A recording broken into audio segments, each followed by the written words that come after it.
Olá, meninos, tudo bem? Vamos lá para mais uma correção de exercícios, relacionados à eletiva de língua portuguesa. Então, peguem seus cadernos aí para verificar a correção e vamos prestar atenção aqui no texto. Espero que dê tudo certo, é a primeira vez que eu uso esse gravador de tela, mas o objetivo é ir tentando e fazer com que a aprendizagem ela aconteça. Vejam só, o texto que eu deixei para leitura, e para resolução do exercício, foi esse, a foto de Luiz Fernando Veríssimo. Ele é uma crônica, certo? E aí, só revisando, porque nós já trabalhamos isso, a crônica, ela vai tratar sempre de assuntos do cotidiano, Ela é relacionada às situações do cotidiano. Então, ela pode trazer uma reflexão, como também, ela sempre vai trazer uma reflexão. Então, essa reflexão, esse olhar sobre essa situação cotidiana, ela pode acontecer levando a questão de cunho de humorístico, de humor, como também ela pode ter um cunho de reflexão sobre sua ação diante uma situação que envolva o outro, do tipo algum problema social, alguma discriminação, algo de uma conjuntura política, certo? Que não possa ser dita claramente e aí deixa para que o leitor faça essa reflexão, certo? Então ela faz todo o procedimento, ela oferece toda a condição para que você reflita, mas ela não impõe nenhuma resposta. Então a crônica ela vai fazer essa reflexão sobre esse acontecimento do dia a dia, uma ação muitas vezes simples, mas que traz um ensinamento grande. Outra questão também, outra marca da crônica é a questão da atemporalidade. Então, uma crônica, ela é um texto literário e ela é atemporal. Por quê? Porque você pode ler uma crônica hoje, ter conhecimento de uma crônica hoje, gostar, guardar aquela crônica, arquivar, e daqui a um certo tempo, sei lá, tempo mesmo cronológico, 5 dias, 1 ano, 4 meses, 5 meses, não sei. Você encontrar esse texto novamente e você for fazer uma nova leitura, reler, você pode ter a mesma reflexão que você teve, neste dia, como também ele pode lhe trazer uma reflexão nova. Por isso que ela é atemporal. É diferente de uma reportagem, que ela vai trazer algo que cronologicamente só tem sentido naquele dia. A não ser que seja um fato histórico, um fator histórico, certo? No caso da reportagem.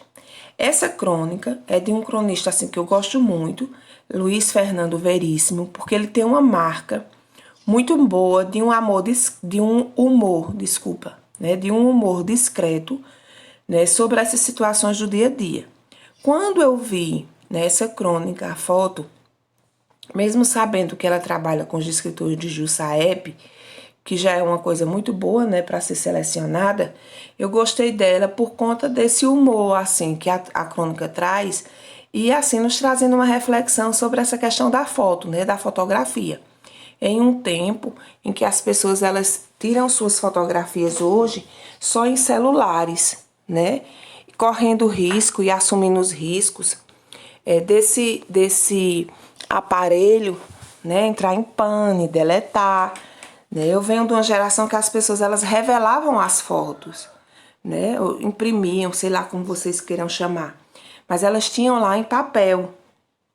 Então era uma maneira mais prática, da pessoa com o tempo ir lá, recorrer, olhar aquela fotografia, ver quais foram as suas mudanças, as mudanças das pessoas que estavam ao seu lado, como também, infelizmente, muitas vezes, verificar que existiam pessoas que não estavam mais fazendo parte do ciclo, de convívio, porque por uma situação ou por outra já não estavam mais fazendo parte desse ciclo.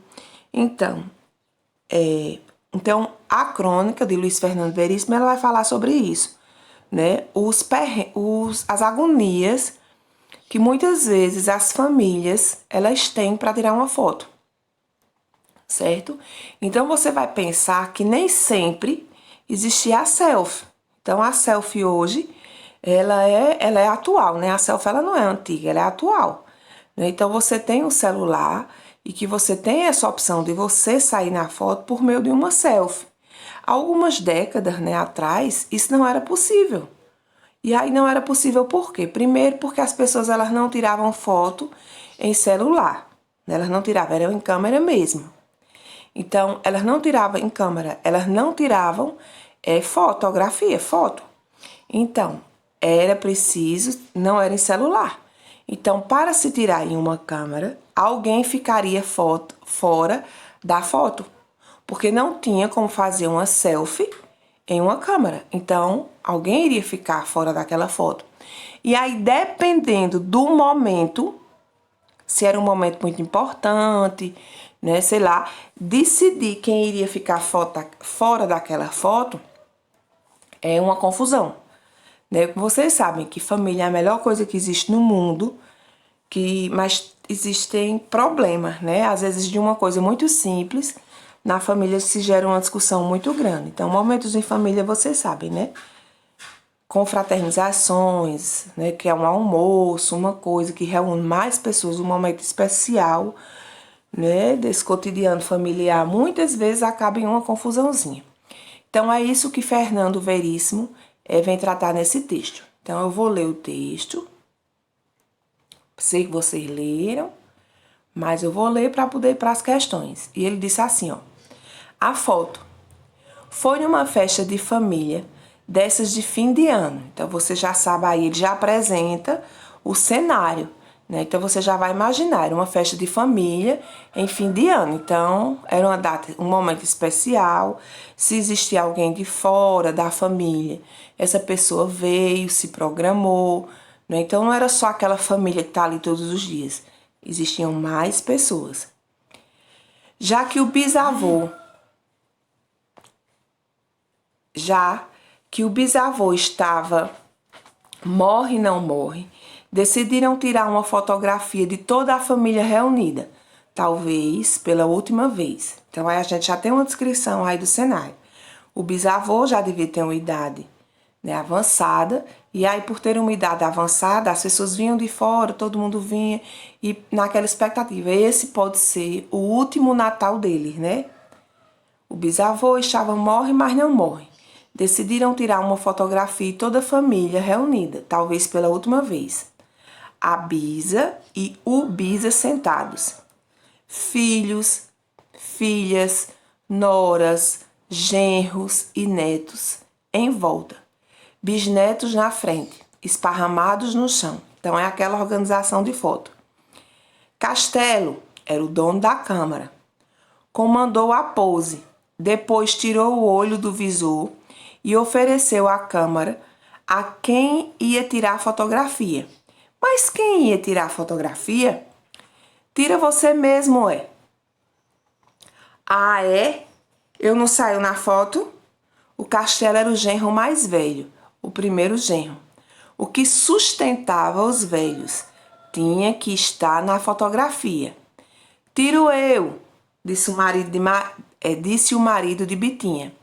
Você fica aqui, comandou Bitinha. Havia certa resistência ao marido de Bitinha na família. A Bitinha ela era orgulhosa e insistia para que o marido reagisse. Não deixe eles lhe humilharem, Mário César, dizia sempre. O Mário César ficou firme onde estava, do lado da mulher. A própria Bitinha fez a sugestão maldosa. Acho que quem deve tirar é o Dudu. O Dudu era o filho mais velho de Andradina, uma das noras, casada com Luiz Olavo. Havia a suspeita, nunca claramente anunciada, que fosse filho de Luiz Olavo. O Dudu se prontificou a tirar a fotografia, mas Andradina sugeriu... cadê meu Jesus? Andradina sugeriu o filho. Só faltava essa, o Dudu não sair. E agora? Pô, Castelo, você disse que essa câmara só faltava falar. E não tem timer? o castelo impávido, tinha ciúmes dele, porque ele tinha uma Santana do ano, porque compraram uma câmara no Tut Free da Europa. Aliás, o apelido dele, entre outros, era Duty Free, mas ele não sabia. Revezamento, sugeriu alguém. Cada genro bate uma foto em que ele não aparece e a ideia foi sepultada em protestos. Tinha que ser toda a família reunida em volta do Bisa.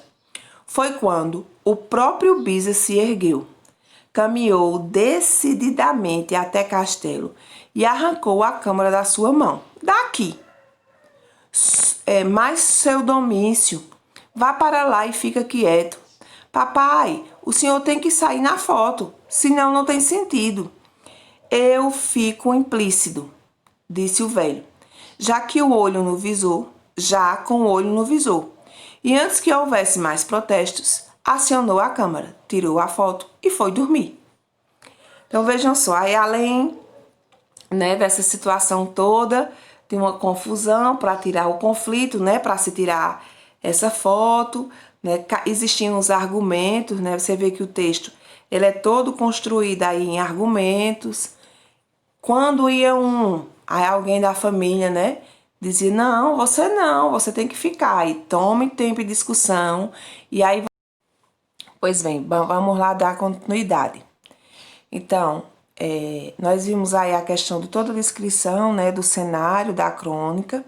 Agora nós vamos para as questões. Então, verifiquem aí as respostas de vocês, vejam que vocês compreenderam, né, sobre o gênero, tudo bem direitinho, né, sobre essa compreensão não só das características, né, do gênero, como eu coloquei, mas a questão de entendimento sobre o que o texto colocava.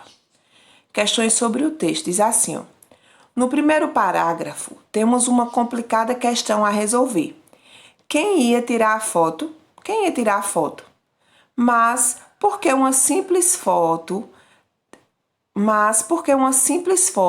tinha tanto valor para aquela família? Justifique sua resposta com uma passagem do texto.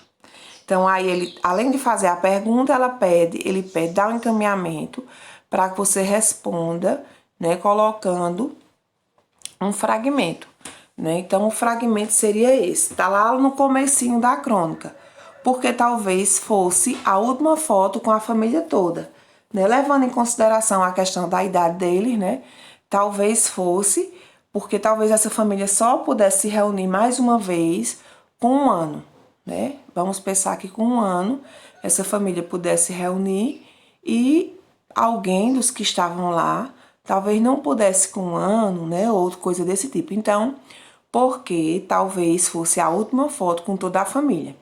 Esse porquê aquele é junto, né, porque ele é início de resposta. Certinho? Pronto, vou seguir, viu? Segunda questão. Tira você mesmo. Ué. Eu não saio na foto? Na sua opinião, por que sair na foto era tão importante para todos aqueles que se reuniram, recusaram a tirar a foto?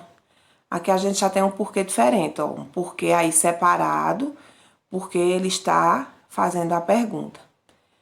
Porque aparecer naquela foto era o se autoafirmar como membro daquela família. Então, era importante, né, sair naquela foto por conta disso. Então, não sair naquela foto é como se você não tivesse importância naquela família, né? Como se eles não lhe considerassem. Então, porque aparecer naquela foto era se autoafirmar como membro da família. Então, vejam aí se vocês colocaram isso. Terceiro, qual critério foi usado para a escolha dos nomes de Castelo? Mário César e Dudu para tirarem a fotografia. Então, você teria fotografia da família reunida, então você teria que falar de cada um. Quais foram os critérios? Então, Castelo. Havia ciúmes por ele ser o genro mais velho. Ser arrimo da família, né? Porque ele era quem sustentava todo mundo. E possuía um Santana do ano. Santana do ano, então era um carro de valor na época, então ter este carro novo do ano era uma posição de social, né, boa. Mário César não era um genro bem aceito na família, que Mário César é justamente aquele que a mulher cobra dele, que ele não aceite ser humilhado. Dudu, havia rejeição por suspeitarem que ele não era filho biológico do marido, né? Então esses aí foram os argumentos para que, né, para a escolha dos nomes. Explique a segunda passagem do texto. Pô, Castelo, você disse que essa Câmara só faltava falar e não tem nem time. O que quer dizer essa Câmara só faltava falar? Então aí ele está perguntando o que significa. Tem muito isso nas provas do SAEP, né? O que é a expressão destacada, o que o termo queria dizer. Então o que era que se dizia? O que era quando ele disse essa Câmara só faltava falar, o que era que ele queria dizer? Era uma câmara de última geração e possuía muitas funções. Logo, deveria também possuir um timer, que era um cronômetro, que quando acionava o dispositivo, ela disparava em tempo programado. Então, a expressão quer dizer isso. Ela tinha tantas funções, mas ela tinha tantas coisas que só faltava falar. Então, era impossível não ter o timer, né? Quinto, no final do texto, para resolver a questão, temos que o próprio bisavô, lemos, né? Que o próprio bisavô resolve tirar a foto. Afinal, ele deveria estar cansado de tanta discussão. Assim, o velho fecha a questão dizendo que eu fico implícito. O que o senhor Domício quis dizer com ficar implícito? Isso aqui é outro termo importante para que vocês não esqueçam, porque na prova do SAEP tem muito disso também. A expressão tal fica implícito que. Então, o que quer dizer implícito? Todos sabem que ele estava presente no momento, logo deveriam submeter sua presença naquele registro fotográfico. Então, um termo implícito é um termo que ele não aparece. Vamos pensar no avô, tirando a foto. Então, aquela situação todinha de construção, de encontro programático da família no final do ano, era por conta do avô. Então, quem daquela família olhar aquela fotografia vai lembrar da história. Ah, isso aqui foi um momento que a família se reuniu, né, para ver nosso bisavô, que já era de idade, e aí vai contar a história da foto. E de repente o bisavô, alguém diz, e cadê o bisavô que não estava na foto? Não, teve uma discussão para ver quem tirava a foto, ele se encabulou, foi lá e tirou. Então, todos sabem, o próprio texto, que no caso é a fotografia, deixam a entender que o avô estava presente, mesmo não estando na foto. Então, um termo implícito é isso. Ele pode não aparecer claramente, mas com conhecimento do texto, você sabe que ele se fez presente. Certo? Próximo. No final do texto, é esse, sexto.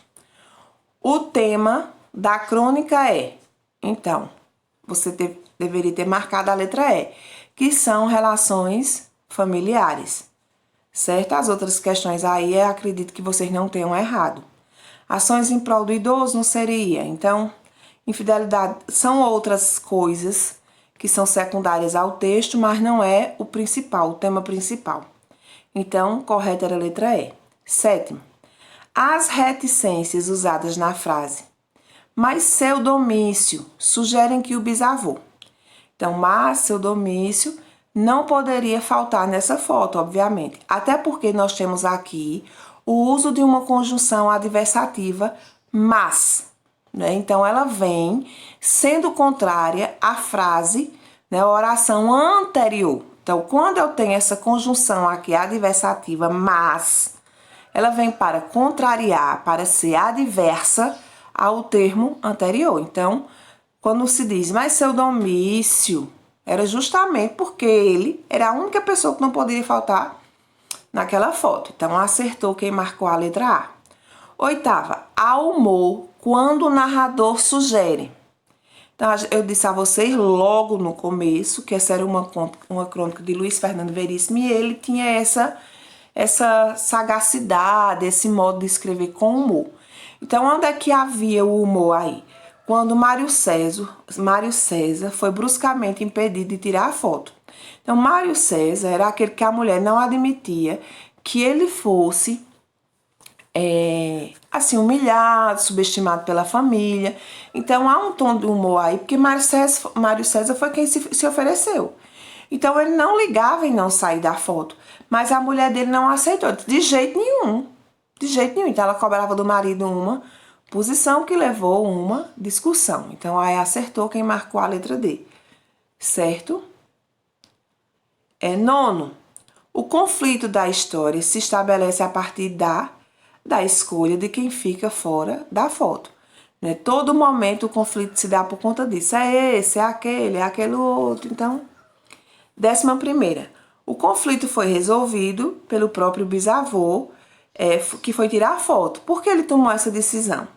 Então, provavelmente o bisavô acabou ficando muito tempo lá, porque, né, acabou tirando a foto porque, estando bastante velho, doente, precisando dormir, não aguentou esperar pelo consenso familiar, que parecia interminável sobre a pessoa indicada para tirar a foto. Também eles não são muito pacientes, né?